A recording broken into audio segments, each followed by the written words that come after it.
사랑하는 극동방송의 청자 여러분, 한 주간 동안 평안하셨습니까? 엄청난 폭우로 가정의 교회에 비 피해는 없으셨는지요? 오늘 저는 마가복음 11장 25절의 말씀을 가지고 인격의 완성도를 높이라는 제목으로 말씀을 드리고자 합니다. 예수님은 마가복음 11장 23절에서 믿음에 대하여, 24절에서는 기도에 대하여, 오늘 25절은 인격에 대해서 말씀하고 계십니다. 왜냐하면 하나님은 우리를 인격체로 만들었기 때문입니다. 하나님을 잘 믿는다고 하면서 사람과의 관계가 안 좋고 갈등하고 다툼이 있고 부딪히는 사람이라면 그 사람은 하나님에 대한 신앙도 왜곡되고 신앙과 인격도 불구의 사람인 겁니다. 반대로 하나님에 대한 신앙은 형편없는데 사람들과 어울리는 것이 전부인 것처럼 여기는 사람은 교회 생활을 침묵할 정도로 보는 사람입니다. 신앙의 완성도는 인격의 완성도를 지향하고 인격의 완성도는 신앙의 완성도에서 출발하는 것입니다. 그럼 우리가 인격의 완성도를 높이려면 어떻게 해야 하는가요? 첫째로는 다른 사람을 귀하게 여기는 데서 출발해야 합니다. 이것은 성도가 다른 사람을 보는 인간관에 대하여 말하고 있는 것입니다. 우리 예수를 믿는 사람들은 가정에서는 가정 식구들을, 교회 안에서는 성도들끼리, 그리고 사회생활하면서 이웃들을 귀하게 여겨야 합니다. 우린 다른 사람들을 함부로 판단하고 가볍게 여기고 무시할 대상이 아닙니다. 그리고 함부로 말해도 될 대상이 아닙니다. 더군다나 다른 사람에게 자기 감정을 그대로 나타내는 것은 나쁜 사람입니다. 다른 사람들에게 상처를 주기 때문입니다. 우리가 특별히 다른 성도들을 귀하게 여겨야 하는 이유는 그들이 하나님의 자녀들이기 때문입니다. 그리고 이웃들은 우리들이 우리의 삶을 통해 하나님을 보여주어야 하고 전도하여 구원을 시켜야 되기 때문에 귀하게 여겨야 하는 것입니다. 다른 사람을 귀하게 여기는 것, 이것이 신앙과 인격의 성숙입니다. 인격의 완성도는 다른 사람을 귀하게 여기는 데서 출발해야 하는 것입니다. 이런 세상이 된다면 이 세상은 얼마나 살기 좋은 세상이 될 것인가요? 우리가 사람을 귀하게 여기라는 것은 그 사람이 행한 모든 것을 귀하게 여기라는 말은 아닙니다. 어떤 사람의 행위는 비판받아 마땅합니다. 그러나 사람 자체 인간의 존엄성만큼은 귀하게 여겨야 하는 겁니다. 우리들이 오늘 결단해야 됩니다. 이제부터는 그 어떤 사람이라도 귀하게 여겨야겠다는 거룩한 결단을 해야 됩니다. 두 번째로 우리 인격의 완성도를 높이려면 기도로 가능한 것입니다. 이것은 사람과의 관계에서 자신의 상처에 대하여 치유를, 다른 사람과의 관계로 인한 문제에 대해서는 회복을, 그리고 사람의 힘으로 감당하기 어려운 인간관계에 대해서는 하나님께 도움을 청하는 겁니다. 그리고 사람은 누구나 감정이 있고 생각이 있습니다. 그런데 우리 도저히 용서할 수 없는 사람, 도저히 그냥 지나갈 수 없는 사람, 그리고 밤잠을 잘 수 없게 하는 사람들이 있습니다. 이런 사람을 우리들이 용서하고 받아들일 수 있다는 것은 사람의 힘으로는 불가능합니다. 그렇기 때문에 기도하는 겁니다. 나에게 상처와 아픔을 준 사람을 위해서 기도해야 됩니다. 그리고 이렇게 힘들어하는 자신을 위해 기도해야 합니다. 언제까지 기도해야 하는가요? 그들이 사랑해질 때까지, 용서해질 때까지, 불쌍히 여겨질 때까지 기도해야 합니다. 그럴 때 그 사람도 바뀌는 겁니다. 사랑하는 극동방송의 청자 여러분, 예수님의 산상수훈 8복 가운데 인격의 완성도를 높이라는 복이 3가지나 있습니다. 산상수훈 3번째 복으로 온유한 자는 복이 있나니 그들이 땅을 기업으로 받을 것이며라고 했습니다. 5번째 복으로는 긍휼히 여기는 자는 복이 있나니 그들이 긍휼히 여김을 받을 것이며라고 하였습니다. 7번째 복으로는 화평케 하는 자는 복이 있나니 그들이 하나님의 아들이라 일컬음을 받을 것이라고 하였습니다. 사랑하는 극동방송의 청자 여러분, 이것은 인격의 완성도를 높이는 것이 얼마나 복 있는 일인가를 보여주는 것입니다. 인격의 완성도를 높이려면 우리들은 다른 사람을 귀하게 여겨야 합니다. 인간 선언입니다. 인격의 완성도는 기도로 만들어 가는 것입니다. 전천후 기도 방법입니다. 3번째로 인격의 완성도를 높이려면 다른 사람과 함께 가는 자리까지 가야 합니다. 합니다. 이것은 인간관계에 있어 최정상 수준을 말하는 겁니다. 마음이 함께 가는 것도 쉽지 않은데 다른 사람들과 함께 간다는 것은 성숙의 사람이 아니고서는 불가능한 것입니다. 이 사람은 내 마음에 안 들어서 안 되고 저 사람은 내 성격과 안 맞아서 같이 할 수 없고 저 사람 나하고 생각이 달라서 함께 갈 수 없고 저 사람 말투나 하는 행동이 내 마음에 안 들어 피곤해서 같이 갈 수 없다면 이 사람은 무인도에 가서 살 사람입니다. 예수를 믿는 사람들은 불신자들이 할지라도 내 믿음을 지키는 범위 안에서 얼마든지 같이 갈 수가 있습니다. 내 믿음을 지키는 범위 안에서 우리들은 얼마든지 하나가 될 수가 있습니다. 성숙한 사람은 싸우지 않습니다. 성숙한 사람은 싸움을 걸어와도 피합니다. 부질없는 지식이 때문입니다. 같이 가는 것이 사는 것이요 승리하는 것이요 일이 되는 것이요 행복한 것이요 그리할 때 성숙해지는 겁니다. 혼자서는 빨리 갈 수 있을지 몰라도 멀리 가려면 함께 가야 하는 겁니다. 우리가 같이 가려면 내가 좀 기다릴 줄도 알아야 되고 내가 이해할 줄도 알아야 합니다. 사람은 다양하다는 것도 인정해야 되고 나와 똑같은 사람이 없다는 것을 알아야 합니다. 내가 좀 손해본다고 생각하고 살아야 되고 내 마음에 들지 않아도 그냥 지나갈 수가 있어야 합니다. 내가 좀 수고를 해도 억울하지 않아야 하고 내가 좀 희생해야 같이 갈 수가 있는 겁니다. 내 마음의 기쁨을 다른 사람과 나누면 4배로 넘치는 것이고 나의 마음의 아픔을 고통을 다른 사람들과 나누면 4분의 1로 줄어드는 것입니다. 우리 가운데 신앙이나 인격이나 완전한 사람은 한 사람도 없습니다. 천사 같은 사람은 없습니다. 그리고 우리들도 천사가 될 수가 없습니다. 단지 신앙의 완성도를 높여갈 뿐입니다. 그리고 인격의 완성도를 높여갈 뿐입니다. 우리가 신앙 타령을 언제까지 할 것인가? 신앙이 조금 올라가다도 인격 문제 다른 사람과의 문제로 다 무너뜨리는데 말입니다. 우리 가운데 완전 인격 공사는 없습니다. 공사 중일 뿐입니다. 다른 사람들도 하나같이 공사 중입니다. 죽어서야 공사가 중단되는 겁니다. 공사가 된 만큼 그는 천국에서 그것으로 영원히 살 뿐입니다. 공사하는 것이 힘들다고 포기하지 마시기 바랍니다. 큰 공사를 해야 할 만큼 큰 적수를 만났습니까? 골리앗을 만났습니까? 수지 맞을 기회입니다. 많은 이윤을 얻을 기회입니다. 우리는 날마다 우리 인격의 완성도를 높여가야 합니다. 그러기 위해서 우리는 날마다 신앙의 완성도를 높여가야 하는 겁니다. 그러기 위해서 우리는 오늘 선언해야 됩니다. 모든 사람을 귀하게 여기겠노라. 기도로 모든 인간관계를 극복하겠노라. 가정에서든지 교회에서든지 사회에서든지 함께 가는 자가 되겠노라. 내가 변화되는 만큼 다른 사람이 변화되는 겁니다. 내가 사람들로부터 자유하고 평안하고 행복한 전천후 인생이 되어야만 되는 겁니다. 그런 결단과 선포하는 새로운 인생으로 출발하는 우리 극동방송의 청자 여러분 모두 다 되시기를 주님의 이름으로 축원합니다. 하나님 아버지 감사합니다. 우린 다 부족합니다. 그러므로 우리 날마다 신앙의 완성도를 높여가는 자들이 되게 하시고 신앙의 완성도를 높여가는 만큼 인격의 완성도를 높여가는 지혜자들이 되게 하여 주시옵소서. 그래서 항상 다른 사람들을 귀하게 여기는 자가 되게 하시고 사람과의 모든 문제는 기도로 해결하는 사람이 되게 하시며 가정에서든지 교회에서든지 사회에서든지 항상 함께 가는 자가 되게 하여 주시옵소서. 예수님의 이름으로 기도를 드리옵나이다. 아멘.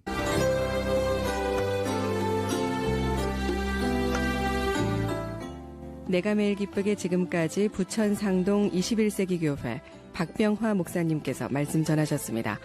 오늘 말씀 들으시고 신앙생활에 도움받기 원하시는 분은 지역번호 032-245-1004 245국의 1004번 부천 상동 21세기 교회로 전화하시기 바랍니다.